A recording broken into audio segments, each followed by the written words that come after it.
You're listening to the ESO Network, your station for all things geek.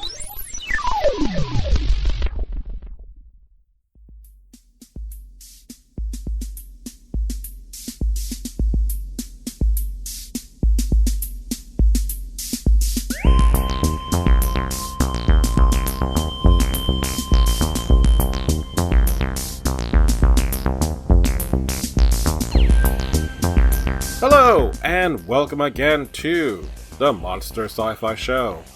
I am your host, The Monster, back to give you part 2 of our Dune Book Club series. But really, this is the first of 3 podcasts in which we're doing each book separately. So for Dune, part 1 is actually called Dune. So this portion, we're going to be only talking about Dune. Part 1, which is called Dune. I don't know how many times I can say Dune in this podcast because this is a Dune podcast. But we're going to introduce this Dune podcast to you. So the first person speaking right now in this Dune podcast is going to be Mr. Gene. Take it away, Mr. Gene. I would like to say I thought it was really funny that we saw the scene where he's introduced to Duke and whatever the Atreides guy, whatever, his trainers, his friends, they come in. And Monty told this story about how years ago I came to a break room and he had his head down and he was sleeping and I didn't want to disturb him. I came and I drank some water and he said, "Hey, Gene," without looking up. And I was like, "How'd you know it was me?" And he quoted Dune at the time. And years later, he got to give me the context of the quote. And I was like, "Oh, that's hysterical." That's what I understood. Because the way he walked, I understood his footprints. I knew how his patterns would be. Oh my God! So Monty's got the training. He's got nerd. Yeah, he's having. I got the weird thing. Yeah, he's got the training. But it was funny because like those things can be duplicated. I know the difference. I'm like, that's funny, Monty. That's okay. All right. So on that note, let's get started because we got a lot to get through, and hopefully we won't get too bored. But we'll try to make this fun. So welcome everyone to our our Dune Book Club, Part 1, which is called Dune. So I have a PowerPoint presentation to show you guys. So we have with us as our host, we have Heather, Dancing Queen in the Sahara, I don't know. I'm going to raise the roof too. Then we have Rebecca. Hi, everyone. Not there, so at home. Yeah. And me, Montgomery. And so, who is with us today? I'm Gene. Hi. A friend of Monty's, otherwise known as Mr. Gene. If you listen to our podcast, if we become friends, no worries. Oh, there is Joe. In his car with his unstable camera. Is he going to be in his car again? Please be in the car again. Yeah. I don't know. You look at this frame, and when it moves around, you're kind of nauseous a little. It's all right. There's Joe in the car. Hey, Joe. Yes. Hi. So that's Joe. Say hi, Joe. Hello. All right. We do have a couple other co-workers for Heather. They're watching also. We got followers. Yeah. Yeah. More Fremen. We have to wait till their teachers wake up. So, we got a pretty good crowd for today. So, today we have plans within plans. Okay. I can hear it already, Gene. We have some Dune news, some toys to talk about. I got actually a hold of the actual Dune graphic novel, the adaptation as a PDF. So each meeting will do one of the different parts of the book. So it's only 3 issues. So with 3 meetings, we should be able to cover that easily. Then we'll go into our Dune discussion, which is going to be the bulk of our stuff. And then we're going to end it with some more Dune memes. So that's going to be our plans. Always fun. AKA always the best part. All right. So starting off, we have, as we all know, that the movie that was supposed to happen on the 18th has been pushed back or pushed forward. Yeah, pushed forward to next year. But the official date is now October 1st. for no. 2021. Mm. We'll see if that still happens because, even though the vaccines are coming, we still don't know if there's going to be enough confidence for people to go back into the movies, let alone, And this needs a big theatrical release. So it can't just be on demand on your tiny TV. It has to be big screen. So we will be patient. Broken into two parts. So, if we thought, just book one of reading it is a lot, I'm trying to imagine trying to encapsulate that into 2 movies. It's still a lot to put into. But it really needs to be on the big screen. So on the upside, like Paul's gonna age up by the time they film the second basically, not so like that time jump in the Dune movie, like 2 years later, and like what the hell happened to 2 years later? Yeah, that ticked me off a little bit. So it's all about accuracy. If you really think. Wait, we did this in Fan Four Stick. It didn't work well for them. So just don't remind me of that movie. And then lastly, our Dune graphic novel for book 1 is coming out next Tuesday. So unfortunately, I don't have anything that I can show you guys. Maybe for the next one, I can go a couple of stills from there. But that, again, was supposed to happen before the movie coming out in December. Perfect segue. And nope. So we'll see what happens with that book. Next, we have... All right. So Gene and I, about a week or 2 ago, went out to Target like we normally would do, looking for toys. It's a pandemic. What do you want? So this actually was in Target.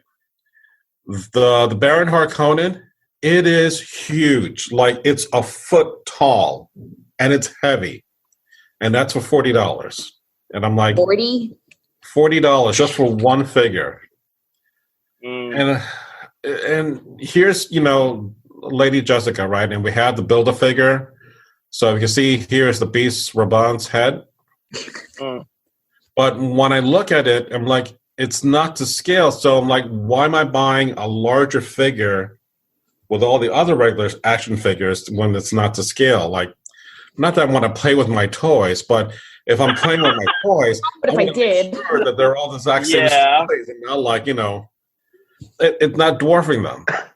Because, granted, Baron Harkonnen is, the big floating fat man, but that's really excessive. But the good news is that, well, sort of, I have placed an order for these figures, for the Lady Jessica figure and Stilgar and Paul and Duncan. They were supposed to be in the mail early November. Walmart delayed it, so I'm going to get it early December. So if I get it in December, I'll do an unboxing video during our book club. So that'll be kind of cool to look at. All right. So real quick, we don't have to go through the details because literally this is more about... That sure is the movie. It's the movie. Literally, it's the movie, but in comic form. And there's the 2 moons. But can I just immediately complain about that? There's a hand. Yay. Which, when I watched this again, oh my God, I didn't notice that there was a hand here in the moon. For years. For years. And I'm like, how could I have never seen this? And there was a hand, and then the mouse was in the other one. And I'm like, what? Yeah. So. And I think that was penciled or drawn by Bill Cabbage. Yeah. At least the cover is. I know that. Princess Erlon in the beginning, it's hard to do the whole speech and then fade out and fade in. I'm like, well, I almost forgot, by the way. So it's not bad. It's literally, almost a shot for shot portrayal of what happens in the movie. The special effects for the shield look better on the comic. Is all I'm going to say. I mean, there's Patrick Stewart. So I mean, all glory. Dean Stockwell. Yeah. So it does what it needed to do at that time, is give you a version of that movie that if you didn't see it, well, you can kind of have it. I don't know. Yeah, like for the people who maybe their parents were like, the movies, no, but you can read. Right, you can have the comic version. I'm sorry, though. This story was very confusing. Again, I thank Monty and Joe for watching it with me the first time, but I want applause for going back to it the second time on my own, alone, Yourself. with a notepad. It's like, okay, here we go. We weren't going to quiz you, Eugene, I promise. No. Maybe we should. No. So I spent hours going over this book this week, towards the end of this week. Hours listening to it on books on CD because I want to get the pronunciations of these weird names and things correct. yeah, even then, I still have problems trying to stay focused. I mentioned earlier that I had to finish the last 5 hours with the audiobook and the actual book to kind of keep me focused, to kind of get caught up for today's discussion. But it was a struggle for me, even though I've read this many times. I'm glad I used the audiobook because there was more things that I discovered, much like the hand in the moon. Little moments, little nuanced moments that I found really interesting to discuss, and we'll get to that point. So from this point, Rebecca, you want to do the presentation, or Heather, do you have that? I have the PowerPoint. Yes. But this is mostly just a guide, based on like Heather had drafted up her own little like discussion questions based on the entire book, really. Because I wasn't sure how we were going to break this down. Yeah. So I tried to isolate what I thought were like among the most important or stuff that like stood out personally to me. Yeah. So to me, I think I mentioned this in the last meeting. I'm like very character driven, or like I notice themes. Actual plot is something that like I experience without necessarily keeping it at the forefront on my mind. And I'll say this before I begin, that I actually feel like the plot of Dune, going back to it, is fairly simple. And I was watching a reviewer who like did like a really quick breakdown of the main plot, and then so he could like do an analysis of the adaptation. But when he was like talking about the main like plot, he's like, I'm going to leave a lot out, but the basic story is still pretty simple. Like Paul is still a young man who comes into a lot of power. It's a very chosen one narrative. And at the heart of it, he's trying to like avenge his father and carry on the legacy given to him by his mother. Mm-hmm. So the actual plot is simple. So what I suggest for everyone who's like coming into Dune is, well, what do you care about the most? Do you care about the world building? It's got nuance for that. Do you care about character? It has nuance for that. So a lot of my discussion questions are what I care about, which is like who Paul is as a person, who Jessica is. Is she a powerful figure, or is she kind of just thrown into these like, because she doesn't really have a choice on her abilities. Like the Bene Gesserit kind of bred for thousands of years with an end goal in mind, but within the individual, there's not a whole lot that they can do to deviate. And Jessica is the one person who deviates from it. Like this is stuff, the whole basic plot of the story is stuff that they've been planning for like a millennia, which is why and I can't remember if they revealed this in the first part, but that's why they plant seeds. I think they say they've been manipulating the generational, the bloodline for generations. Yeah, and she was supposed to bear a daughter, but like that comes in later. So immediately generations, right? Okay. Yeah, so immediately, like I thought we should start at the very beginning, which is because this scene like really stood out to me. A very delicate time. Oh boy, here we go. This was the one scene that like really stood out to me when I was a kid, like when my mom was reading the book to me, which not that we finished the whole thing because that was a lot to tackle back then. But when we first started and he has a test of his humanity. I remember, I think I was too young for it at the time, but I remember like thinking, well, how is this testing his humanity? Like pain is a human. It's a human thing. It's a human experience. Like, I don't understand why he's not allowed to like retrieve his hand. But then reading back on it, like when you first read Dune and you're a kid, you think 15 is like super old because it's so far from your current perspective. You're like, yeah, at 15, I'm gonna be able to rule planets too. When did you start reading this book? I like when my mom first read it. Grew up on Dune. How old were you? Younger. Yeah, you must have grown up on Dune. Yeah, I did. So, in fairness, Caladan first, then yes, my meaning is like, I don't think you can appreciate Paul until you see him on Caladan as just this average person. You're not going to identify with his character and see yourself through his storyline or through the importance of like seeing Lady Jessica and seeing some of the traits that she has and appreciating them and just like, you know, feeling like, oh, I value this in a character I want to continue reading. Without that level of like seeing him go through these changes. If he was just already great, already grand, already like a demigod, would you care about him? Yeah, and I think that's part of what I want to bring up with this first question of what was your immediate impression of Paul, given how he responded to the Reverend Mother's test. One is like when you're reading it again, or when you're reading it for the first time as someone who's older, you're being reminded, even by the way that the Reverend Mother speaks of him, he's like, he's only 15. He's very small for his age. He's like insolent. He's arrogant. He's just a teenager. And when he puts his hand in and he describes the level of pain, he feels like the skin is melting off. It's like the very first the very first instance you get of really getting to know who he is at a low point, because like experiencing that level of pain is surely a low point for anyone, but he goes through it to the point that like even Jessica is amazed that he managed to survive it. So if you have any thoughts you want to throw in, you want to launch the PowerPoint? Yeah. am I not sharing it? No. they're coming up.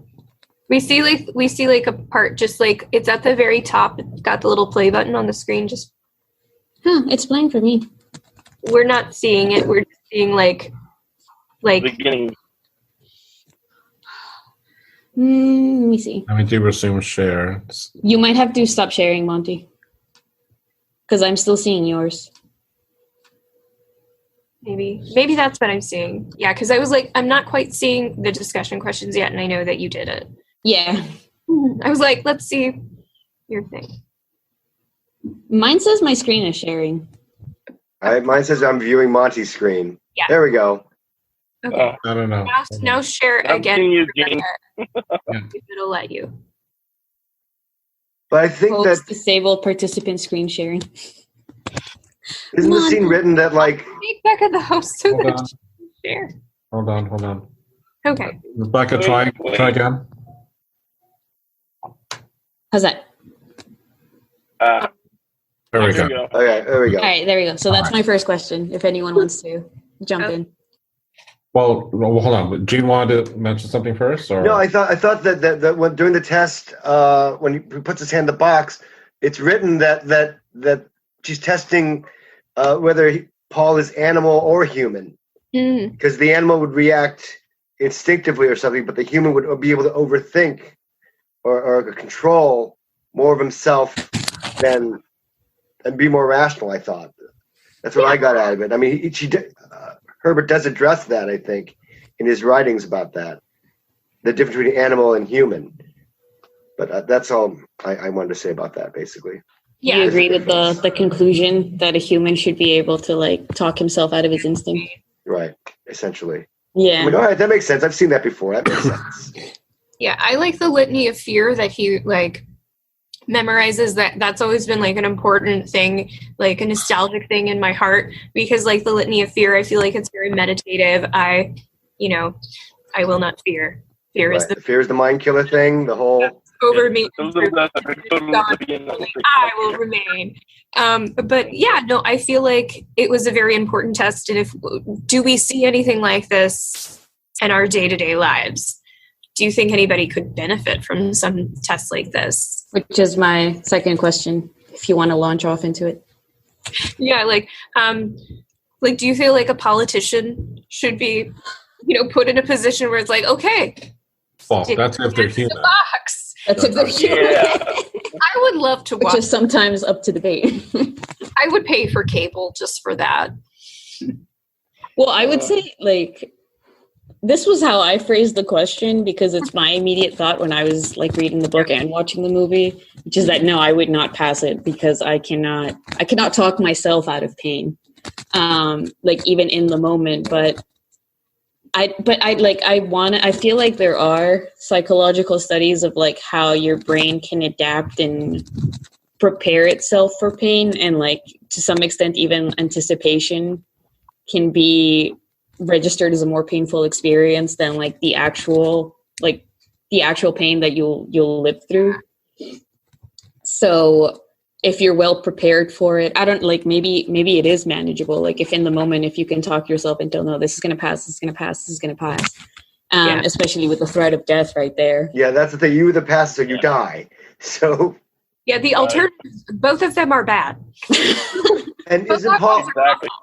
One of them just ends. I think I'd be okay with it if I knew like my hand wasn't actually like going through like a, Which he doesn't say. the dishwasher, and you're like, oh no, don't stick your hand down there while the dishwasher's on. If I knew I would like get my hand back in the end and it would be intact and look like my hand before it went in, I think I'd be okay. I think I could talk myself into going through with it and being like, yeah, I am that level of boss lady. I can do it. Now the story opens though. I mean, Paul goes to this test, and he's one of the only males because, again, the Bene Gesserits generally only have daughters. But he's the only male, I think, in generations. Well, no male has ever passed this test. Yeah, He goes through that. to test. Well, to clarify, isn't it the water of life that no man has passed? Not the Okay. That is. Right. I don't actually know. I don't remember. because I think because he Supposed has to be the matter of life. Yeah. Oh, for this test, the Gamgebar test, it's just No. that there's never Right. been a male offspring. Yeah. Right, that's the thing. But he's the first Right. one to do it. Then He's the first male offspring. Yeah. Do you think Paul knows that he's going like? Do you think he knows it once he passes the test that he'll like gain, memories from his ancestry, or do you think? that's the Bene Gesserits did. And Sure, did. Mom, I'll do what you say. No. That would be after the waters of life. With the test, I'm thinking that it's more like, okay, let's see if you're actually able. Or with the test of humanity, she's also testing the training that Jessica's given him, whether it's sufficient to provide him the ability to be able to do all these other things. In other words, are you worthy of it? This is your test now. Ooh, I like that insight. At least that's how I always saw it. And then it's like, and then she says, that's another test that we should give all humans, whether you can be alone. Because they're going, how many people do you know who would be able to pass this test? Mm-hmm. Because most of us would be like, let me rip my hand out and you're dead. Okay. Yeah, we don't have to So, to know that you shouldn't probably put your hand on the stovetop. But Paul was also right, but trained for this test without knowing that there Like would be a test. Not directly, I would say, because I don't think he knew what was going on when it was I presented. don't think so either. But he was taught to like endure pain, and that mental fortitude can overcome anything. So, Right. go ahead, Monty. I think you want to say something. But like to Joe's point and what you were saying is that because, and it's not in the first part of the book, but later on you see this, is that when he does the water of life, he does endure a great deal of pain. So if anything, that's like a foreshadowing of what he's going to be dealing with later on. So that's the kind of thing, like your hero is going to be tested. So this is the beginning of your road of being challenged all the way through until the very last thing you do. So be prepared for a lot of stuff along the way to kind of change you to get to that point. So this is more like, oh, he can do this. So let's keep on pushing that. He's ready. Out of curiosity, has anyone here seen Westworld? I have. You have? And I saw the first season a long time ago, but like this talk is reminding me of how they like, I think the theme of the first season is a lot about like, well, to suffer is to be human. Like through suffering, you find humanity. And then since power is like such a big theme of Dune, it's not just like to suffer is to be human, but it's how you overcome it. Yeah, the power you bring to overcome that suffering is more than human, I would even say, because in the end, like the power that that Paul has is born from that struggle, and like how he responds to it, how he like molds to it. Yeah. It's a good connection, Rebecca. It's nice. Yeah. That was pretty awesome, Rebecca. But I was going to mention something else that I always thought about. But that singular point, I always thought it felt like, okay, here's the threshold. He's just passed it. Now we continue on with the cycle. Mm-hmm. In other words, the hero cycle from Campbell. I'm going, okay, here's the beginning point. Here's where he goes out of the realm of what he knows. This is the first mystery he has to go through in order to become who he becomes. Yeah, and that's... So I'm like, yeah. But there's no way he can prepare for this test. It's just simply what he's learned cumulatively. Exactly. You know, it's just like, it's a random test. Because he had like the mental fortitude, because he was being trained to be a mentat, and he had all of his like father's men helping him out and giving him insight. I feel like if you were to put like some random 15-year-old who wasn't taught anything, he wouldn't even put his hand in the box. No, they'd be like, nope. What am I doing? They would be like, what's in the box? And they'd Somebody be like, arrest this lady. No, but she's the voice on him. He has to do Put my it. hand in my box. Yeah, you can tell by the voice. And then I think we mentioned this earlier. Paul begins the story as a 15-year-old boy. In adaptations, he is portrayed by older actors. Why do you think the film versions altered this aspect of the novel? How does the difference change the character? And I think originally when Heather wrote this, she was thinking specifically about both the first, the David Lynch movie, and I'm sorry if I say Fincher, by the way, the David Lynch movie and the adaptation. Yeah, the TV show adaptation, because I think they did go out of their way to pick Timothy. I can't pronounce his last name. I'll be back, kids. I'm sorry. My nurse is here. I'm sorry. I'll be right back. Just go ahead and mute yourself. Thank you. I think they did pick him because he looks young, like the actor's in his 20s, but he's not a traditional, like... He doesn't look older. Yeah, he doesn't look like a 25, 28-year-old the way that Kyle MacLachlan looks in the original movie. But if you have any insight on, like, part of it, I guess, is just, like, the nature of film, especially a movie that's going to be 2-3 hours long. You can't really have a child actor or an underage actor on set for that long. No, they did Home Alone very well. I still watch it to this day. I feel like part of it is because you're dealing with such, like, different themes of, like, there is definitely a lot more angst. And not just angst, but, like, I feel like we have a hard time envisioning, like, a very young person being able to accomplish all of this and seeing them in this way of becoming, you know, very powerful. So I feel like I think they did that so that it didn't just translate as, like, a movie for children or a show for children. And they were, because, you know, things happen in Dune.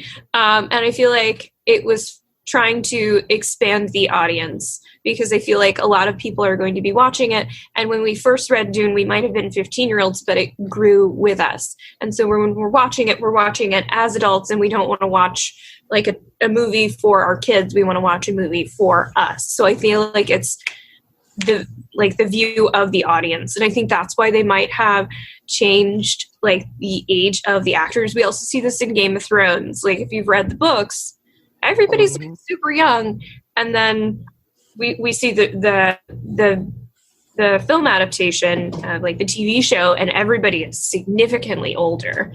We still see them age throughout the TV show, but it's like it's trying to get a different audience. But I think even with Game of Thrones, like the changes were done because like in the book, someone like Arya or Bran are like 7 or 9 years old, and you can't realistically ask a 7-year-old child actor to do as much of the heavy lifting as like they ask the 11, 12-year-old actors.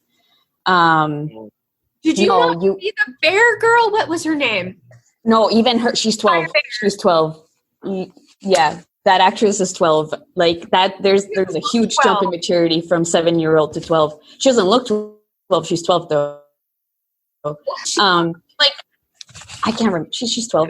But She's 12. She's just 12. She's 12. Because I'm pretty sure they say the same line from the book as a girl of 12. I'm getting on a tangent though, but I think part of it with like the 70s movie is I don't know if maybe they felt like like some of the scenes or like it wouldn't be taken as seriously if you didn't have someone like of that like who was mature, who was an adult. Even in the 70s, would it have been marketed as like were they afraid they were going to get marketed as a teen movie if they didn't have Kyle MacLachlan as the lead? Well, in fairness, not that everyone knows this, but the early write-up for the book club made it sound like it's a teenage, That's fair, angsty book.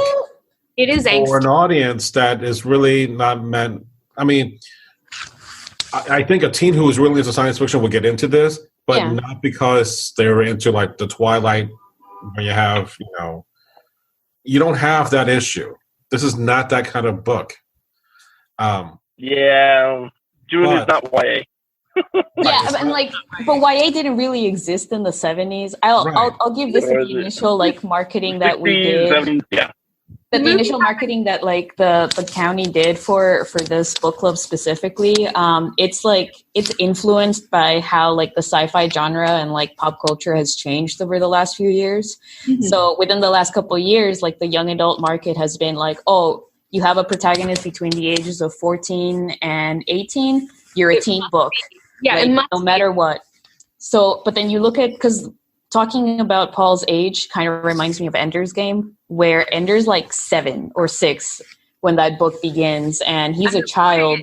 Children's. Yeah. He's a child, I think, for like the entire first novel. And like, is that a children's book? No, of course not. Could you have published something like that with the protagonist that young in the modern era? It'd be a lot more difficult. I feel like publishers would have been like, you need to age this character up. So you're going to confuse people. Yeah, so even with Paul, it would have been in an adult book. That's not, it doesn't exist. This came up kind of along that point. Again, going off on a tangent here.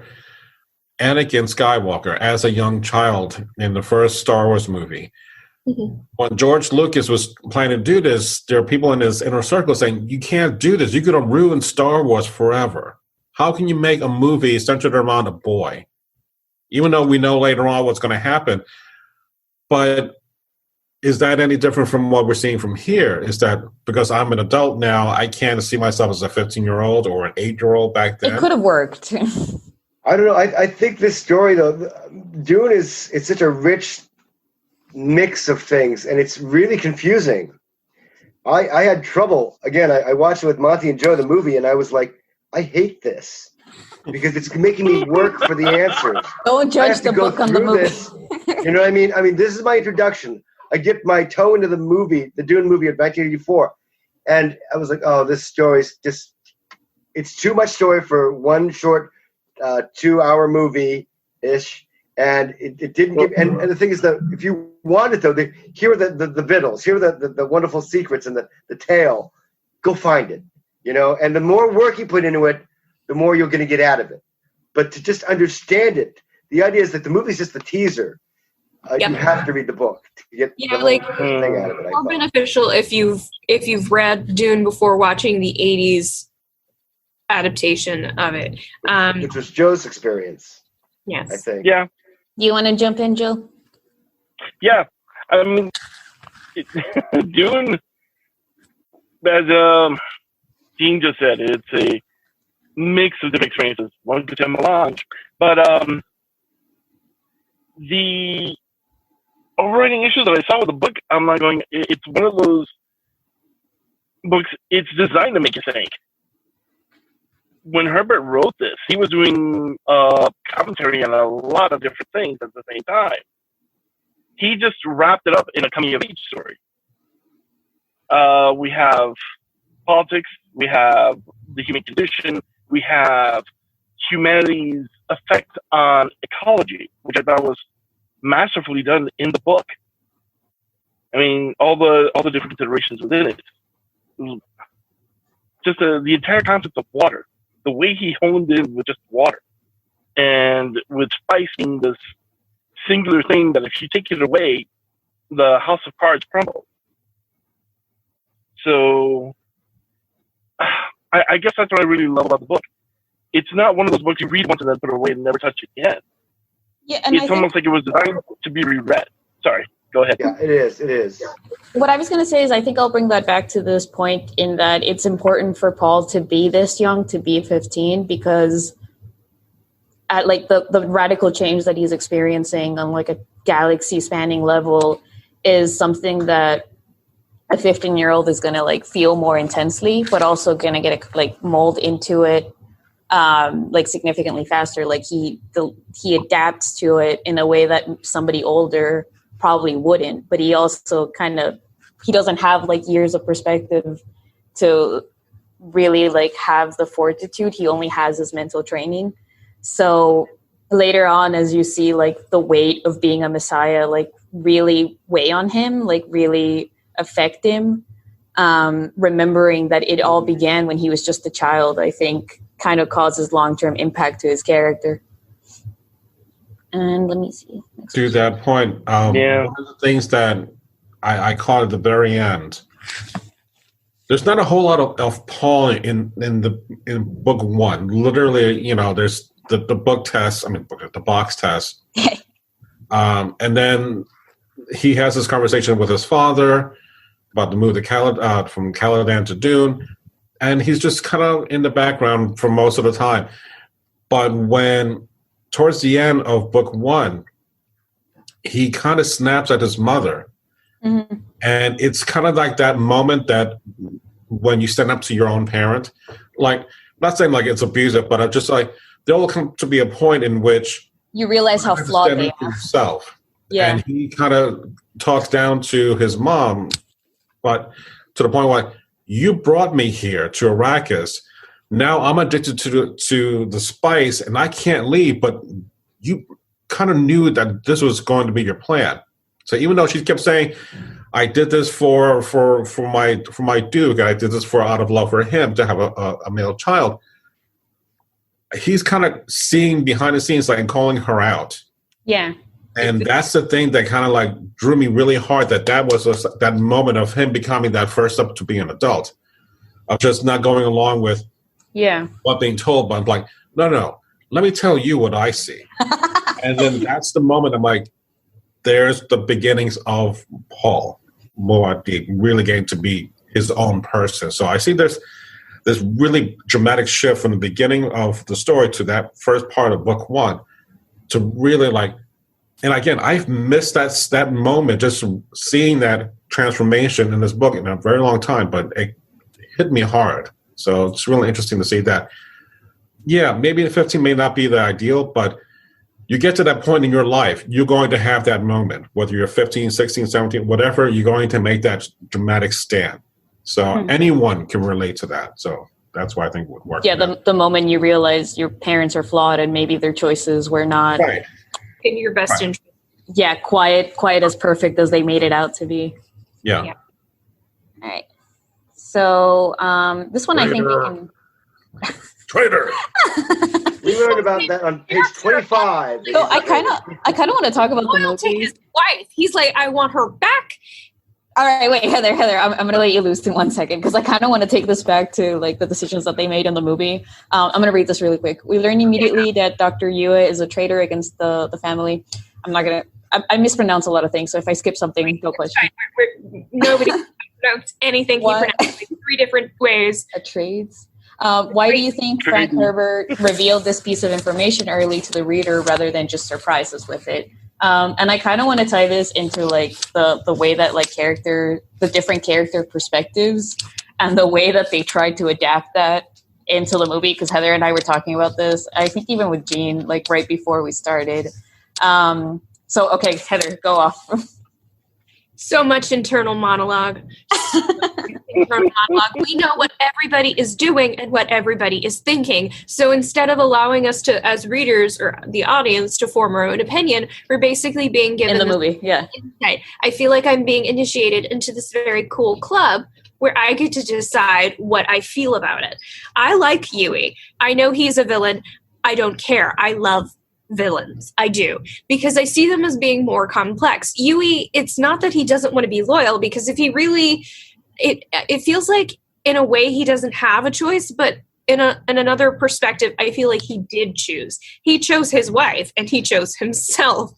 And in the end, he basically says, I'm still going to try and, be a little bit honorable and do the right thing. But he was put in a tough situation where he was like, I want the person I'm supposed to be with for the rest of my life back. And this is the only way I feel like I can do it. And I'm being made out to be this horrible villain, and I feel so guilty. And that's why I love him, because he's complex. He's rich. I love that angst. I love that sweet, sweet angst. Yeah, Yuri's definitely one of the great tragic characters here. He was trained to save lives. He's like,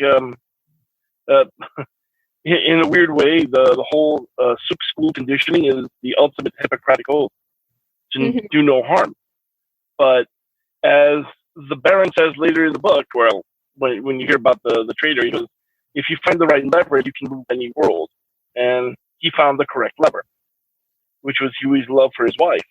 Yeah. Who he did all of this in order to find out whether she was still alive, because he had no idea. And of course, Huey understood who was around him.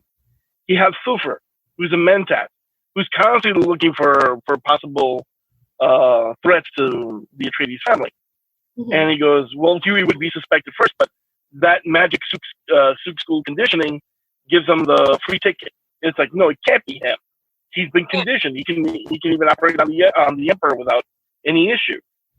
And then, around Jessica, he has to be as careful as well, because Jessica's trained in minutia, able to see into one's thoughts, different things about someone's thoughts or feelings, or even just by the most subtle of moments and conditions. And he even has those fears and trepidations within it. When you read his about him within the book, it's like, oh no, she suspects me, da da da da da da, and then she confuses it for something else about his utter vehemence and hatred of the Harkonnens. And unfortunately, the one who's made, I'm sorry, I was going to say the one who made probably the worst choice, sadly, is the Duke Leto. Because Duke Leto didn't think anybody who hated the Harkonnens that much would do him harm. There was a problem. But Duke Leto, they all know they're going into a trap when they go to the planet. They do. Everyone knows everything already. They basically get told. And actually, Eugene, I'm going to bring that back to something that Heather said, where it's like, I think part of the reason that I admire it is, and the perspective change and the fact that they're basically told your dad's about to die, this empire is about to slip through your fingers, you need to prepare for the worst, you need to prepare for catastrophe. Is that that's kind of the same the way that the book operates, is in that it's giving you all this information. It's telling you this is your hero, this is the mom, this is the traitor, this is it's giving you all this information, and then like Heather said, it's letting you come to your own conclusion. It's not limiting it to one perspective, because one person is going to say, oh, that's not right, that's not justifiable. Instead, it's telling you this is why they did it. Whether or not you think is justifiable is up to you, which is also kind of how it tackles some of the concepts about ecology and power and religion. It's saying this is what's going on. This is why people are doing this. Do you think it's noble, or do you think it's doomed, or all these things? Right. Yeah, I feel like Yui, in a way, I feel like he is justifiable. I don't feel like he's going over his Hippocratic oath, because just like you're on a plane, if a plane is falling, you're supposed to put that mask on yourself before you help someone else. He feels so crappy about himself and his situation, and he's freaking out. He's not going to be able to give anybody else care. And in the end, he still kind of tries in his weird way to get, to have his pie and eat it too. It's a very flawed choice, but it's an understandable choice. I understand him, and I still think although he's making bad choices, in the same way, I feel like in the end he's just he knows he's going to get found out, and he's trying to figure out how he's going to handle that itself.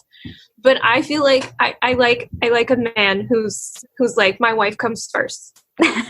Well, okay, and so like in the book, like that introspection is kind of important to like getting to understand these characters, which is why I understand why the movie felt the need to add in that voiceover, as terrible as it was. So like as a kind of roundabout way to like bring that back to adaptation, like do you think you can convey like the same character without that voiceover? Because like I don't think the new movie's gonna have that. No. So I think they're gonna like showcase that. I was going to say, like, if you know Blade Runner, that movie has one narration, one voiceover for Deckard. And then Ridley Scott redid his movie and took out the narration. And it still works. Because I've seen that movie so many times, I still heard him in my head throughout the whole part of the movie. As far as the inner monologue, to have multiple characters like they did in Dune, I don't think would be necessary to just have that moment. Yeah, it's one thing to do it in the book because you're given that that's the medium, yeah, in their heads. It's another thing when you have a different medium like a movie, you just need to convey the exact same moment in a different way, not literal to have inner monologues. So yeah, because their picture is already being painted for you from the fact that it is just a film. Right. Where in the book, I feel like this is adding to like your visual image that you're creating in your head when you're reading. So I think they'll leave out the internal monologue completely, and we won't know Yui's a traitor until he actually does something. So you don't think they'll try and find a way to convey the same information, but like without the dialogue? Of him like chatting with the Harkonnens and being threatened. Hopefully not in the bad way. Like they won't have terrible exposition. Like this is my prediction. Like you'll be given that insight as an audience in a different way. I don't think we'll hear as many. It will still be there. You think? I don't think there will be as much. I don't think there will be an internal monologue. You will know that Paul Atreides is in pain just by his facial expressions and his screaming. Ow! You will know that Jessica is relieved just by her pain. There's a moment in the book in which Dr. Yui gives Paul the OC Bible, and he wants him to read a certain passage because Dr. Yui my favorite passage. And that's how you convey the hatred he has that's underlying about the Harkonnens. Mm-hmm. That should be in this movie. Yeah. Because him saying, well, telling Lady Jessica, you don't know about my wife, but she, we have like not great history with them. But that moment with Paul and Dr. Yui, I think that really does a better job to underpin something about his background, to demonstrate something triggered with him reading his wife's favorite passage. Yeah. That's how you do it. Yeah, you can do a lot just from the little bits that are given. So let's see. I think the next question is about the Harkonnens. Yes. Oh, no, it's not. Okay. This one's kind of a broad question about like themes and stuff. The Freemen hope to change Arrakis from a desert planet to a lush paradise. The scarcity of water could make that change a substantial improvement for humans, but deadly for the native sandworms who reside within the planet. Of what we've read so far, is human influence on the ecology a noble cause or a destructive one? And I'll go ahead and I'll point out that like the book, I think, does not give any definitive answers. Yeah. It's basically like, this are the Freemen, this is what they want, this is what might happen, and it lets you kind of decide from like extrapolate your own conclusion from that information. So I think, as Joe was pointing out, like the human influence over ecology was something that Frank Herbert was clearly very interested in, and something that I think, for obvious reasons, makes the book still very relevant in the modern era. So I don't know if anybody has any thoughts about that or if they want to expand on it. I think humans are destructive. Like, just in nature, we do a lot of pollution, and as we see in the film, I feel like I don't know if we can make an Arrakis a beautiful, lush planet, and how it would change the people who live on Arrakis. How would it change the way the Freemen prize water and their religion? Yeah, the culture would change. Everything. However, I feel like them just being present is going to change everything. It's already like disruptive in some way. Yeah. It's hard to see one without the other. Yeah, like this might be a point we have to go back to later on, like through, like as we read the rest of the book. But it was something I wanted to bring up now, is like kind of like at the forefront of everyone's minds as you continue to read. The freedmen are the native people on the planet, correct? Yeah. Yes. And the Harkonnens have been mining the planet for water for years, and then the Emperor decides, well, I'm going to give it over to the Atreides because I'm going to mess with them and do this coup kind of thing, right? But yeah, because the none of them consider the freemen to be like important at all. Yeah. Which is weird to me. I'm like, but they've got stockpiles of water. And you know, that's actually an interesting point, because the Freeman, like Arrakis is their planet, but it's also like the planet of the sandworms. So, and the sandworms, like if there's a massive ecological change and it becomes like a green ocean-filled planet, like they might not survive. They won't. They outright will not survive. So, but then the freemen would be able to prosper, and massive human colonies could be established. So it was something that was also brought up at the last meeting, where they're like, there's no aliens except the sandworms. So it's telling you like these creatures exist. They have as much presence in this planet, even more presence than the humans do, but they're seen as an obstacle rather than like rightful residents. And in a way, they are a more of an obstacle, because the worms or the makers produce the spice, which everybody's addicted to. If you get rid of the worms, people die. But without water, you also die. So it's like a toss-up. I feel like it's you need to have balance. And if you don't have balance, everybody suffers. But that's the way the story is told, because you're told about the Atreides, you're introduced to the Harkonnens, and then the Fremen. But the Fremens are the native people on the planet, you know, and they're not even taken into consideration. But they've got the prophecy that the Bene Gesserits have been trying to. But the Bene Gesserits have been like, yeah, no, the Harkonnens and the Atreides. If only you'd had a female heir, this would have all been fine. Well, they eventually wanted to produce a male heir, but they wanted to. He just showed up like a generation earlier than expected, and they were not prepared for this because they've been laying seeds forever. But I feel like the Bene Gesserits knew all along that the Freemen held all the power, because they were like the majority. But the Freemans have the problem. They can control the world. But if I could just interject for a moment. We have to remember with Leah Kind and the whole idea of using people as an ecological force in that manner, instead of being destructive, to be constructive. And the fact that they even say it in the book, I forgot the term that they used, but simply put, it was the people who are ready to stretch out and grab something, but have patience to wait as long as it takes to be able to have it. And the whole concept of like treating part of the world as a paradise for humanity and part of the world as remaining deep desert for the sandworms, so that you have that balance. I think that's one of the deeper themes within the entire book. This concept of a dynamic equilibrium, where you have to have that balance of, do you have enough water to be able to live, or do you have enough spice to be able to live? Mm-hmm. So you would argue that the book is calling for equilibrium. It's calling for that balance. It's calling for a better balance. Okay. I think that's the best way to put it. Like the current balance of the status quo is not working. We need the Atreides to restore balance. If they're not in the picture, the Harkonnens are going to continue. Heather wants to make an Avatar reference. Yeah. Well, I see it. Okay. She's stopping herself short. Yeah, I'm not going to go there. All right. No. Simply put, it.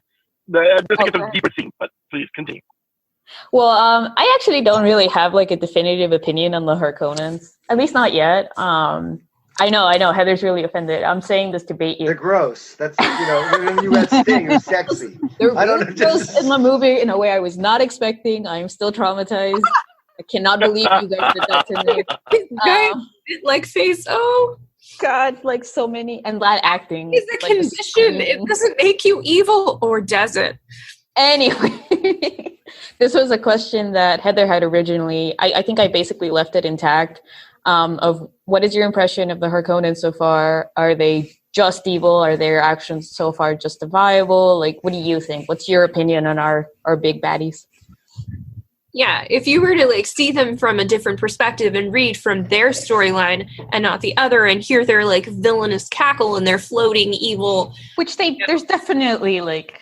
I think they are evil, but would you, if you saw from their perspective, would you just write them off and be like, nope, they're the villain of the story? They're worse. They're rich and they feel entitled. Yeah, that's kind of how I see it. They're like, oh, this is the way it is. We've got all these powers. We've been ruling this, and that's it.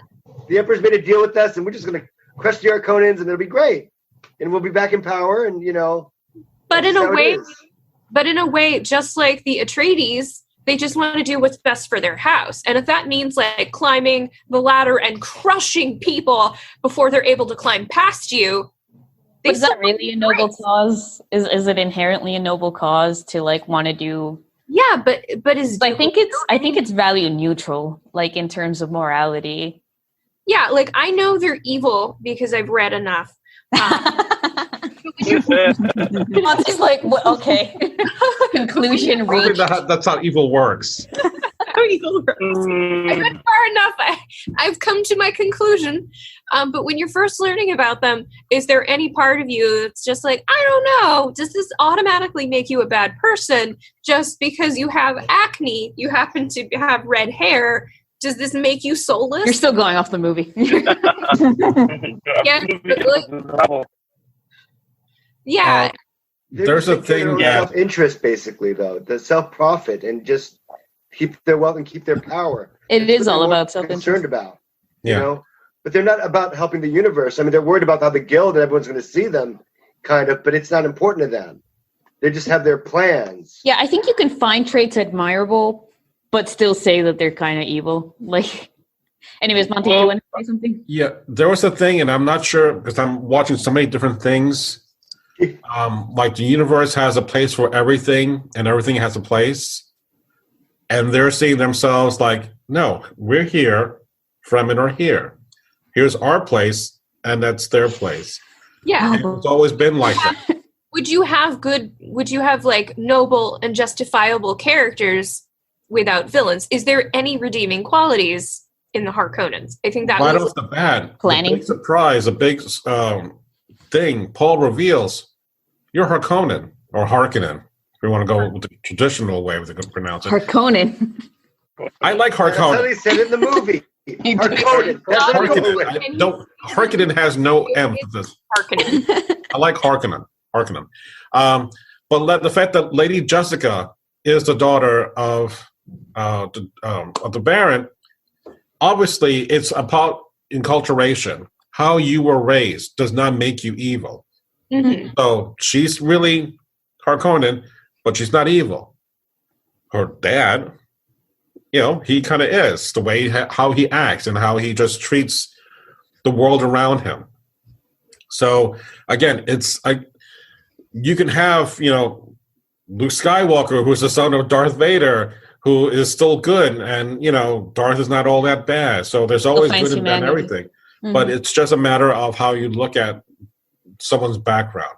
Yeah. And the choices they make. And the choices you make, right, exactly. Yeah, and I feel like the Harkonnens are important to the storyline because we wouldn't be of course, with Yuli's actions if we didn't have that baseline of this is the true villain, this is the bad guy. Yeah. Well, I like to see that I always just saw the Harkonnens as a dark reflection of us. Yeah, the worst. They're still people. It's just that they're the ones who give into their base in nature. And also, I mean, if you were to write a book in the Harkonnens' perspective, this is them finally getting vengeance on the Atreides for the betrayal. Yeah, that's their motivating factor. Yeah, that in a way is their like noble cause. I want to do right by me. I want to do right by my family. Right, because I was wrong, and it's I just thought it was interesting because I'd have to bring references to the books that are not written by Frank Herbert, the Brian Herbert and Timothy Anderson books, because they give more perspective on that. Because they talk back to the Bulgarian Jihad and what happened. Not missing you. Now, yeah, I know. From But the still, Brian Herbert. It gives a finer point as to why the Harkonnens became who they became. Because originally they were not like this. They were much like the Atreides. They were a noble house who had a higher standard of morality. But then again, the concept of nobility. It's like, do we have the, shall we say, I would say fairy tale notion, but the real world notion of what nobility is, or the idealized version of nobility? Because I see that as being those reflections. Like, the Atreides are idealized, while the Harkonnens are more what we would consider to be realistic. Yeah, I would agree with that. The Atreides are what we want to be. The Harkonnens are what we are. So since we only have half an hour left, I really only had 2 questions, but we can skip them. I don't know if Monty had something else that you might need the last half hour for. No, we're good. We can keep going. Yeah. Okay. Let's go over. Continue. Oh, we're good. All right, because like I said, there's only 2 more questions. So the other one, Heather was asking earlier who your favorite character is, and despite the flaws, I think, and to some extent even like the level of short-sightedness that some of her choices are, I do really admire Lady Jessica, and so I'm just going to read this really quick. Lady Jessica's choice to defy orders and bear a son rather than a house, rather than a daughter, sets into motion the plot of the novel. As a Bene Gesserit, she has profound influence and great abilities. Is she powerful because of those abilities, in spite of them, or not at all? And I guess powerful, I mean it in like a very broad sense of the word. Like what makes her character? Yeah, like what defines her, and to some extent, like that power that we see in her and that we see in Paul. Like, do you think it's only because of their abilities, or do you tie it into who they are as people, like the choices that they make? Just what do you guys think? I like Lady Jessica a lot. I like the fact that she loves the Baron she loves the Duke so much she gives him a son for the love. She's a loving, careful character. You know what I mean? That's her choice to do that, and I think it's a pure choice. So I like her character a lot. Yeah, and another was she also, like, as much as she loves Paul and she loves the Duke, she does put him in harm's way, and as Monty points out, it's something that like Paul calls her out on and says, you did this to me. But does that in any way like shape the way that you see her character? Do you think she's just a flawed like mother, or is it like maybe her actions are justified in the end? I feel like because she had to make such a choice, whether or not she wanted to, have a child or have a male heir for the Duke, I think that makes her I feel like I appreciate her more as a character. I feel like even in the books, what I mean by like not at all, can she be replaced by like a potted plant and you wouldn't notice and the storyline wouldn't be affected? Like if you were to remove her character, no. Do you think the storyline would make sense? And absolutely not, because she sets everything into motion. Right. She's the reason Paul is here, and we're reading from his perspective, and things are going down. Do you think the same story would go down if she had a daughter? Do you think they would have? No. You think they would? And she later does have a daughter, and it's amazing. Yeah, it's amazing.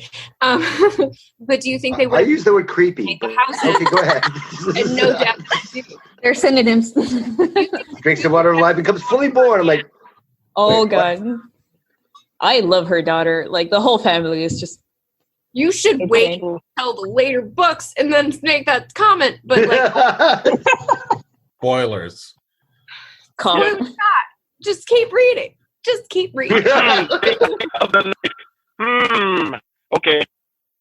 But I feel like, do you think that like she's responsible for the Duke's death because her daughter, supposedly before Paul, who becomes the Kwisatz Haderach or Muad'Dib or whatever, was supposed to unite the houses, was supposed to stop this feud. And the Reverend Mother even like approaches her and is all like, yeah, you threw all our plans. Yeah. Did you F up? Did you really do this? We could have solved everything. And now you took the power away from us, and now we can't help you. It's all on you. I think she even asks, like, oh, like, did you do this out of love or did you do it out of pride? Like, did you think you could bear the Messiah rather than just, like, the next stepping stone? Did you think you could do this on your own? And, like, to some extent, I want to say, like, that arrogance that you see in Paul is definitely in Jessica. Yeah. I feel like Jessica is the queen on the chessboard. She really is. She might not be making all the moves all at once, but it really, without her, we wouldn't be... We don't have this plot. Yeah, like, we don't have this story. We wouldn't have this angst. Yeah. We wouldn't want to... Actually, so far, do you guys have a favorite character? I feel like my characters evolve throughout the series. I really, at first I'm all like with Dr. Yui. I'm just like, that's your man. That's why I love him. And then it changes when things happen. Jean, Joe, Nancy, anyone? I like Lady Jessica. Yes. It's hard not to like Paul because Paul's like the chosen one. That's true. You know, he's Neo. He's Luke Skywalker. All these heroes. You know what I mean? And he's destined to be it from the beginning. You know, and he's just discovering as we all are. And yet I have to go through the minutia and the weirdness of like, all right, so it's this way in the movie, but it's different in the book. And, you know, and then there's different interpretations from the movies and TV shows. But I don't know. I do respect Lady Jessica quite a bit. I think she is. Good. You know, and plus, she's going to be played by Rebecca Ferguson in the next movie. I do not like Rebecca Ferguson. She's amazing. Well, if we're going by actors, they're all my favorite characters. Ooh, I never thought about that. I like Zendaya. I'd say Paul and Duncan. Paul, yeah. Nancy says Paul. Paul's her favorite. Paul and Duncan. Duncan. I like the Swordmaster and the poet, bard, fighter. Yeah. I think like that choice. We can't forget about Duncan. Chani in the movies, I feel like she's going to be such a more strong character than the first adaptation of the film. And I look forward to seeing how she changes and evolves. I'm really excited for the new movie. I think my favorite character will change. Yeah. And Joe, do you have a favorite character? Actually, I like all of them. Probably my favorite, with all that's said and done, would have probably been the old Duke Leto. Ooh, nice. He's the one who had to go through all these different things. And it's like he's the one who's like, he goes, I know I'm going into a trap. I know I'm doing this to better my family. And the fact that he's willing to sacrifice everything in order to do it. Yeah, that also, I think, in a way. Like, and then I want to see more gravitas Oscar Isaac brings to the character. That's what I want. It's like the only character I would have loved to have seen play the character more, if he were younger, would have probably been Morgan Freeman. It's only to bring more gravitas to him. But no, now that's a picture. Yeah, exactly. It's like, wait, I can see it. But yeah, what about you, Mom? Do you have a favorite? I left you for last, just in case. Because he's going to throw a curveball at us. No. It's going to be like the Baron. But as we're talking about this, and with my reading, I'm like, there's a lot more to Lady Jessica than the movie got to even portray. Lady Jessica team. And I know that Denny planned to have more things for Lady Jessica to do on screen, as far as in doing story, which is nothing like whole new scenes. It's like, no, there are moments. There's everything. Yeah, they're in the book. You're just going to present that. So that's going to give her a lot more of the discussion of why we kind of see Lady Jessica being a little bit more a background character. Sorry, guys, I'm due on the desk. Okay. Bye, Nancy. All right. Thank you, Nancy. Bye-bye. Bye. One of the things that as I'm reading this, I'm going through this. You know, Moham was it Moham? Yeah. Guys, Helen, you know, you really thought you can do this to have the Kwisatz Haderach that you can control. And it was like, in a lot of ways, even though she's not saying this and we don't hear this, I know that she is probably saying, no, I got this. Yeah. I can do this. That was my impression. Right. I don't have to like tell you that's what I plan all along. Because of the fact that they wanted to control the Kwisatz Haderach, what better way than just like, no, I got this. I'll raise the child on my own. I'm the one who's pulling the strings now. So again, there's a lot more to Lady Jessica than what we get to really see on that big screen. In that movie, yeah. What shows. She definitely has plans within plans. Yeah, she's powerful. She's a powerful person. You'll see her power evolve, and then you'll be like, can you handle all these tests? Because in a way, we're seeing Paul being tested, but throughout the entire book, Jessica is being tested. Yeah. You make because Paul passes because of Jessica. Because of the teachings that he's given by her. Yeah. So, like, yeah, she's not saying, you know, I did this on purpose. Like, no, I just want to give him a son. No, you knew what you were doing, Jessica. BS, yeah. Don't give me that. Well, should have flipped her hair. I just have to interject one last thing, though. I mean, for all the love of Jessica and everything else, and I do love her as a character. I thought she was amazing. Think about this. With Leto, that he inspired that much love in her for her to defy her orders. So that must show how amazing Leto was to make her make that decision. So it's like, I will give you that because she does say, I can easily whisper anything to him and he will do anything I'll say with I can bend him easily, but I choose not to. In the knee. So, yeah. You're right. Bend the knee. She could have. She could have. All right. So the very last question is, what scenes from the book did you imagine and or would like to see in the new movie coming out in now 2021? So anything specific? Because to me, any like sandworm riding scenes, I think are going to be amazing. Like Heather's I want to see inside the sandworm. I want to see the fiery inferno. I want to, like, part of me doesn't because it's all like what's behind the curtain, that horrible, horror scene. It's more haunting to us to fear for the character rather than to see the monster. But another part of me is like, no, I want to see the sandworm. But I want to see it in IMAX. Other particular, I want to see a lot of Alia.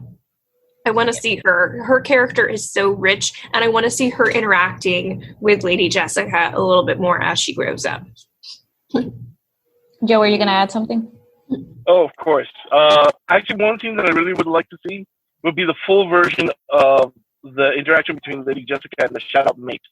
Ooh, okay. That was one of the more fun scenes at the beginning of the book when they're discussing where everything has to be put and the shortening of the way and all those other wonderful little bits when she gets the crisp knife.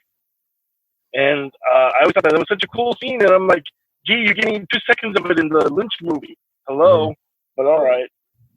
Another scene that I definitely want to see, and I think they're going to have in the new movie, is the knife fight between Paul and... Yes! That scene.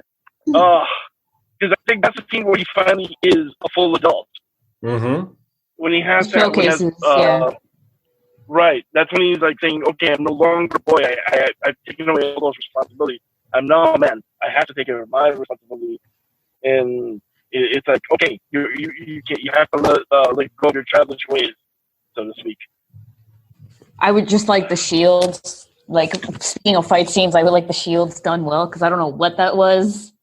That was the bad. Why are they so blocky? It's the blurry. I love how they took the weirding way. I'd love to see that translated into the new movie correctly instead of just this And the thing is because I watched the dude who did the adaptation review. He was like, do you know how much cheaper it was to be book accurate? Because they're supposed to be just like a shimmer. And instead they superimpose this just huge block all over them so you can't even see what's happening. Yeah, you could see how hard that movie tried, and you'd be like, "Why David Lynch?" It was cringe-worthy. It was so fantastic, and you were just like, beautiful. Stop. Yeah. Stop. See, all right. So, Gene, is there any because I don't know if you got to finish. I just want an honest adaptation of this thing. Like the first thing when they were doing the wording thing, the voice thing, Monty to me like, okay, this isn't in the book. I'm like, wait, what? I'm like, wait, but that becomes really important in the movie, and I'm like, I just want to see the way this is supposed to be done. Because while reading the book, I'm like, okay, I have to unthink that scene and how that was imagined and presented, and now I have to interpret it in its own way. But I needed the movie as a guideline to see, because I have trouble imagining things sometimes about, even when they're deeply described. I'm like, wait, what does that look like? I can't. Well, before you keep reading the book, just rewatch the trailer for the 2021 right, just superimpose your brain into that. I just need that. I just want it in context. Just please give me a better version, because the book itself is so rich and has so many things in it. I'm just like, just do it right. So don't interfere with it. But we'll see. I don't know. I'm still untangling the whole thing, from movie to book, the interpretations. But I'm enjoying it. So. Remind me, there was no description, nothing but the navigators, right? Other than not in the book. Right. No. So other than shows up. like Paul wants to look in on when they're traveling, it's like, oh, I want to look at the navigators while we're flying. I was like, no. It's closed off to us. You don't know what they look like, so that's out of the question. They're Oz. So if we get a version of that, for the love of God, don't do what you did in 1984 and make it look like that, because that was disgusting. What was that thing? It was so inappropriate. I really want to know, let's just do something different, or maybe not. Keep to the book. I just really want to know if that was leftover concept art from some other crazy David Lynch movie. That sums up David Lynch right there. That navigator, that's David Lynch. And you're like, what are you doing, man? Nobody asked for this. Nobody asked for half of that. Nobody needed Sting in a Speedo. You did. We all asked for that. It was just flaps. And you could Heather's going to walk out of 2021 or the sequel, and she's going to be like, no one was in a Speedo, 0 out of 10. It's unwatchable. It's not as shock factor. I want something to shock me and be like, what? No.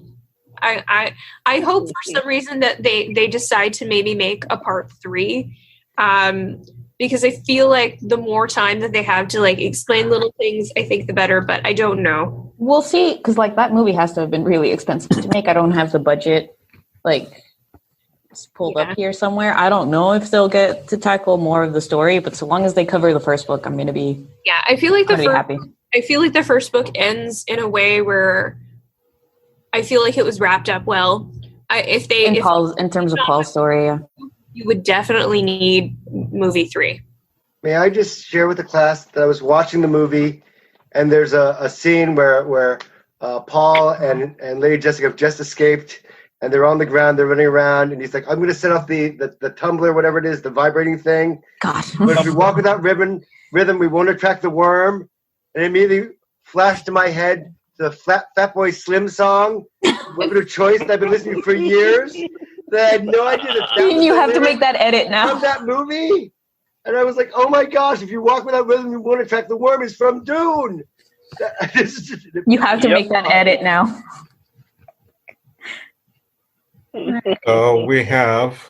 That's all I got. Yeah. So we're gonna on time. So let's go to our last part, which is memes. Our memes. Oh, you kept my. Yeah, I still kept it down to real business. That's what it is. That's what we're waiting for. Is that? I knew it. I knew it was the right choice. Baby Yoda gonna show up? No. Okay. All right. So the dank memes must flow. Jesus Christ. I love this. I really have to wonder who makes these. We do. People like us. Yeah. Exactly. Oh my God. Oh no. So has a blade named Sting. Has blade, comma. Blade. The Oxford comma, yes. Yeah. Punctuation matters. Yeah. Spice expands consciousness. Space travel. A catcher behind a catnip. Expectation versus reality. There's your little team moment for you, Heather. That one's for you, yeah. For the ladies. Oh, And then this is definitely. Oh my god, I love this. See, I told you. Oh, go back. So yeah. LinkedIn, back. Instagram. Look at it, Facebook, And Instagram, the Tinder one is hysterical. I know. Tinder. Just like the cutout, like showing the parts that matter, right? Yeah. Not his collarbone. All right, and then of course, no, very appropriate. Jesus Christ. An article for Obama, for Trump, and of course, Muad'Dib. Muad'Dib. Look at that crowd size. And then this one I like. So we've had one. The forest does not awaken; the sleeper awakens.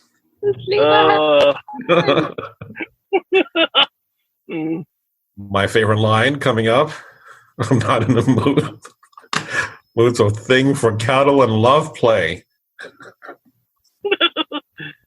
Can't stop quoting Patrick Stewart, can you? Yeah. Nope. And all I can see is the past and the future. It's like, yeah, but I can do it while standing. Monty, that's awful. That's an awful one. That's so accurate. That is He's got the awful. ring. Yay, the ring. Oh. All right.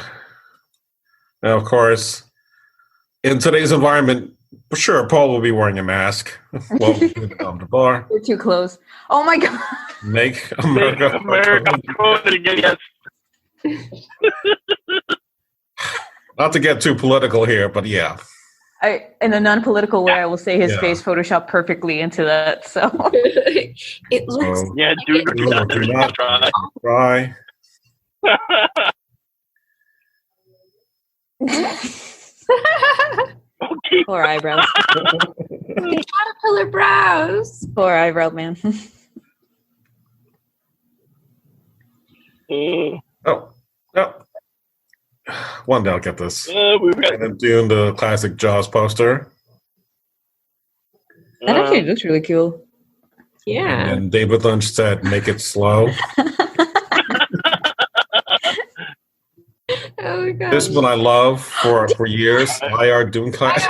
I can guys, I can show you this. Little burrito.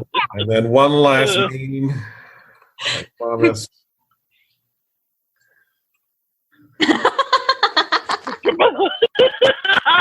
That would be me if I was the Reverend Mother using the voice. Okay, lefty. We're all doing dorks. Yes. Congratulations. Yep. So thank you for joining us. Yes. And we are officially done with our first Dune book club. Good insight. I like everyone's thoughts, perspectives. Oh, congratulations. This was a long time coming and a long time planning. Mm-hmm. So thank you to Feel the everyone. pride swell in your chest. part of Ma- this. just- Yes. Thank you for enduring the movie as I did. And next, And we're going to do it again 2 more times. yeah. So, Woohoo! I promise the book, once the more you read, the easier it gets, like, to really delve in. Like I was saying, like, just pick something that you really care about, like whether it's the theme or the character or the world building, and try and focus on that. Don't worry if you miss, like, aspects of it, because we're enough nerds here that we can just fill in the blanks. Yeah. And of course, Dean, call us like you usually do, either Monty or I, and we'll be happy to help you. Yes. Yeah, Again. so if you need a do you And need Sparks notes. And again, Okay. Oh, Monty, did you want to include like the tour.com? It will break down the link I'll that send you. everyone the link for it. Separate, yeah. But yeah, someone gave me a link for tour.com about even better breakdowns of each chapter, even more information about the Dune movie. So, I mean, it's a treasure trove of a lot of good information. Okay, yeah, I'd love to see that. Not that I'm promoting this, but the Sandman series. Just leave it forward. Yeah, perfect. So, second part is done today, and they're moving on to book 3 next month. So, is anyone interested, or someone who's interested in joining us, please let them know or let me know so I can get them on. Because that's the only way we'll get to have people joining us. Yeah, word of mouth. Just Gene and I and Melinda. A little cluster of people. So, any final thoughts? I'm glad you introduced me to this world, but I hate you for it. Damn you, burn and hell, burn. It's just, I mean, it's great. I am impressed with it. I am impressed with Herbert's world building. It's amazing, but you have to untangle it. You have to do the work. But what you put into it, what you understand of it is great, and it feeds the soul. It is a quotable thing. It is enjoyable, but it's such a tome. It's such a thing to get through. But I'm coming around. It's we'll get through it. I'm starting to enjoy it a bit. Get through it, and then things will get weird. The real Dune book club goal was to get Gene into it. Just to have him at the end of the 3 months, he's going to be like, or to drive me insane. One of the two. I don't know. We'll drive you so sane that you're insane. Great. All right. Yeah. Yep. All right. Joe, any parting words? Any last words? I enjoyed rereading the novel again, and I'm actually going to read Dune Messiah. And I'm like, oh, okay. As I think the first time I tried to read it, it just threw me off because I'm like going, wait a minute, what do you mean Paul's not the hero? Oh, okay. Now that I'm, shall we say, at a point where I'm like, I can read it, I'm like, oh, I'm enjoying this. This is fun. Okay. Let's see what happens after. Okay. So we'll get to that point in our discussion to see if we want to continue with the book club going further with Dune. So we'll see. Okay. Rebecca or Heather? I really like book 3. I can't wait till y'all catch up to me. It gets real weird. But I like this discussion. I think this is pretty great. Yeah. And John every single time. Yeah, I just want to say that I really like the group we've got here. So thank you, everyone, for your insight, for your enthusiasm, for the pain and suffering you're willing to put up with when you have to watch the movie. Yep. No. So many things about that movie. Wait, he has to milk the cats every day to serve. That doesn't make any sense. Let alone make that into an action figure. That doesn't make sense either. Oh, wait, and you're going to show them off next time, right, Monty? Yeah. Yes. All right, guys. So, again, we'll do this next month. And happy Thanksgiving to everyone. And happy Thanksgiving. Everyone but the turkeys. Yep. Happy Thanksgiving. Remember to stay socially distanced. No. Bye. Bye. Bye-bye. Bye-bye. Thank you. All right, so that's going to be the end of our Dune podcast, in which this is, again, just part 1 of our Dune podcast. Not giving up on the Dune podcast, saying here. But again, if you got this far, thank you very much for listening to us talk about Dune.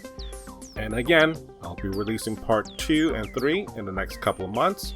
Also, remember, there is an extended version or an enhanced version which will be on YouTube, in which you can actually see the presentation that I did, along with everyone else. So it's not just, what are they talking about? What are they looking at? I don't know. So don't forget to subscribe and hit the bell. I don't know. That's what they say, right? Alright, in any case, thank you very much for listening to us on the Monster Sci-Fi Show. It's sci-fi from a certain point of view. Good night. Welcome to Dr. Geek's Laboratory. Hello everyone, Dr. Geek here with a shout out to all the scientists who worked tirelessly to bring a COVID-19 vaccine into reality. Let's face it, creating something of this magnitude is a miracle worthy of Dr. McCoy himself. And now, Dr. Geek needs you to do your part. Remember, each shot is one small step back to normal, one giant leap to putting the pandemic behind us. We can do this. For more information, visit vaccines.gov to find your nearest provider. Time to grab your pillow and join the Geek Father and Little Bit for discussions on current, nostalgic, and speculative happenings in pop culture. Nerd news, fandom histories, deep dive discussions, reviews, and more. It's like listening to your closest friends have a nerdy conversation. So sit back, relax, and let the Blurred Nerds podcast embrace you with their warm, goofy goodness. It's Nerd Goals for your ear holes, right here on the ESO Network. This has been a broadcast of the ESO Network. Be part of the crew and help support our shows by donating to our ESO Patreon or by shopping at the TeePublic store, which can all be found at www.esonetwork.com. The ESO Network, your station for all things geek.